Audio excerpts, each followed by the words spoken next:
नमस्कार. कथांजली घेऊन येत आहे एक नवीन कथा, जिचे नाव आहे लॉकडाऊनमधील लग्न. कथेच्या लेखिका आहेत कल्याणी देशपांडे आणि अभिवाचन आभा भालेराव यांचे. चला तर मग करूया कथेला सुरुवात.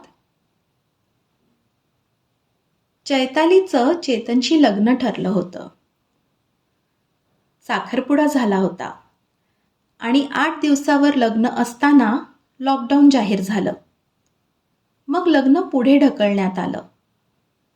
पण जेव्हा लॉकडाऊन संपण्याचं नावच घेईना, तेव्हा चेतन आणि चैतालीच्या आईबाबांनी ठरवलं की लॉकडाऊनमध्येच लग्न उरकून घ्यायचं आणि जमेल तशी त्यांची तयारी सुरू झाली. तोंडाला मास्क लावून त्यांनी लग्नाची सगळी खरेदी केली. लग्नाला मुलामुलीचे आईबाबा आणि दोन्हीकडचे 10-20 पाहुणे एवढेच मिळून लग्नाचा कार्यक्रम करायचा असं ठरलं. चैतालीच्या बाबांनी त्यांच्या घराजवळचाच एक छोटा हॉल बुक केला. झालं, लग्नाचा दिवस उजाडला. सगळे वऱ्हाडी हॉलवर जमले. सगळेजण सोशल डिस्टन्सिंगचं पालन करत होते. सगळ्यांनी, अगदी लहान मुलांपासून तर मोठ्यांपर्यंत सगळ्यांनी तोंडाला मास्क लावले होते. प्रत्येकाच्या हातात सॅनिटायझरची छोटी बॉटल होती. सगळ्यांनी आहेरात शर्ट पॅन्ट पीस सोबत एक मॅचिंग मास्क आणि साडी ब्लाउज पीस सोबत एक मॅचिंग मास्क असं ठेवलं होतं. चैतालीने रुखवतात लॉकडाऊनचीच थीम ठेवली होती. सॅनिटायझरच्या बाटलीसारख्या दिसणाऱ्या वेगवेगळ्या आकाराच्या बाटलीतून लोणचे, सुकामेवा, फेण्या, कुरडया ठेवल्या होत्या. लोकरीच्या स्वेटरसोबत तिने लोकरीचे मास्क पण विणून ठेवले होते. भरतकाम केलेल्या चादरीसोबतच भरतकाम केलेले मास्क सुद्धा ठेवले होते. त्याचप्रमाणे चैतालीला पेंटिंगची आवड असल्यामुळे तिने तिच्या काही पेंटिंग्ससोबत मास्क लावलेली बाई, हात सॅनिटाईज करत असलेली बाई ह्यांचे पेंटिंग्स ठेवले होते. लग्नघटिका जवळ येत होती. सगळ्यांना अक्षदा वाटण्यात आल्या. मंगळाष्टक म्हणणं सुरू झालं. नवरा नवरीमध्ये अंतरपाट धरण्यात आला. वास्तविकतः मास्कचा अंतरपाट होताच. तसेही कोणालाच कोणाचे चेहरे ओळखू येत नव्हते. पण पद्धत म्हणून शेवटी अंतरपाट धरण्यात आलाच. एक मंगळाष्टके आटोपली आणि एकदाचं शुभमंगल सावधान झालं.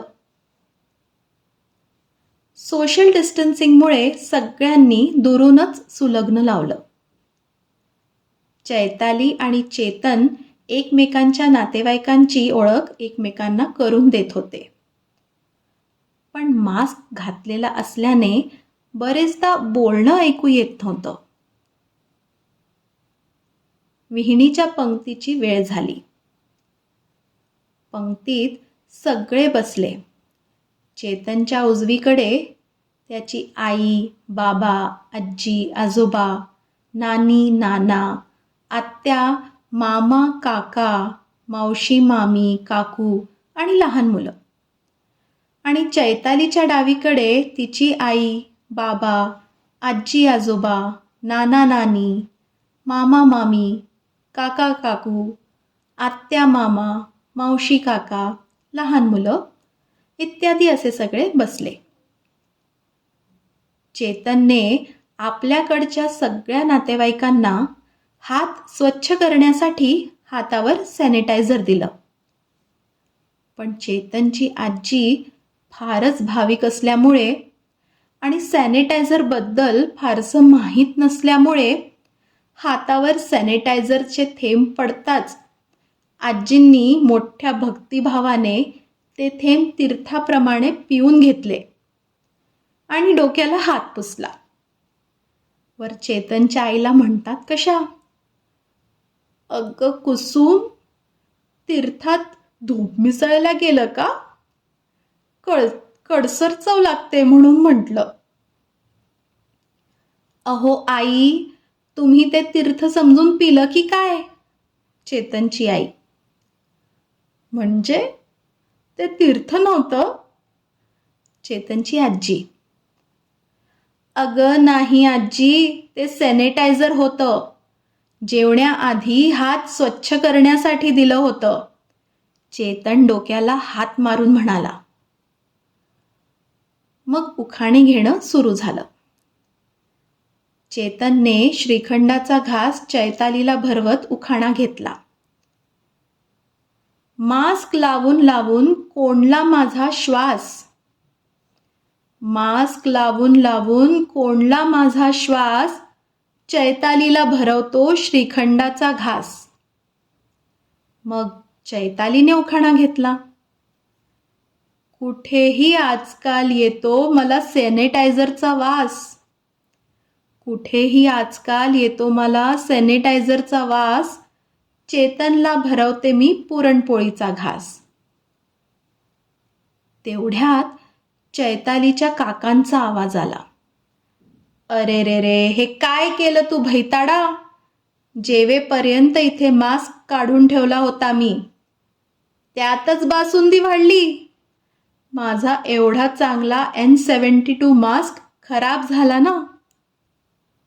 वाढपी मुलाने कचकन जीभ चावून म्हटलं, एक्स्ट्रीमली सॉरी काका, मला तो बाऊलच वाटला. सगळ्यांनी कपाळाला हात मारून घेतला. जेवण झाले.